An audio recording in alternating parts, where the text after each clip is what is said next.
По дожд сонце, Скопје врие трет ден, граѓаните се окриени во сенки или под климауредите. Фонтаните и чешмите место за оддишка од жештините. Метеоролозите велат над 35 степени. Мерните уреди бележат 39 целзиусови степени во Скопје. Со топлиот бран пристигнаа и владините мерки. Формално испорачани, но тешко спроведливи. Болните и хроничните послушаа и останаа дома. И градинките со персоналот и децата по 11 часот предпладне се повлекоа во затворено, како што препорача владата. Единствено за кој сонцето грее, но како да не им пречи се градежните работници, барем кај оние работодавачи кај кои не се почитуваат владините мерки. Сликата на терен е различна. Едни градилишта зјаат празни, а на други работниците се снаоѓаат против жештината. Владата потсети, но не чуле сите. Со оглед на фактот дека одредени ризични производни и технолошки процеси може да представуваат дополнителен ризик по здравјето на изложените работници, се подсетуваат работодавците на обврската за почитување на законските прописи од оваа област.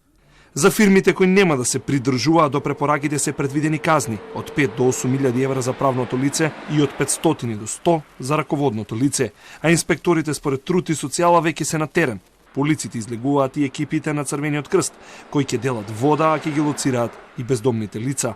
На работа не смеат додат бремените жени и лицата на возраст над 60 години, порача владата. Опасноста од жештините, освен во градовите, се сели и вон населените места. Центарот за управување со кризи е подготвен за пожари, но предупредува да не се посега по палење оган на отворено. Заради превенција и спречување на пожари, апелираме граѓаните да се воздржат од палење оган на отворен простор, палење на отпади, палење на стрништа, фрлање на стаклени шишиња и стаклена амбалажа во природа, како и фрлање на догорчиња и отпушоци од цигари. Портокалова или на некои места црвена фаза, при која земјата се вжештува, асфалтот сјае, а во опасност се шумите. Ако граѓаните се однесуваат неодговорно, ќе трае во наредните 10 дена. Очекуване и намален водостој на реките, пресушување на бунарите и недостаток од притисок во водоводните мрежи. Освен препораки, засега владата мирува со преземање конкретни акции против жешкиот бран која зафати целата земја.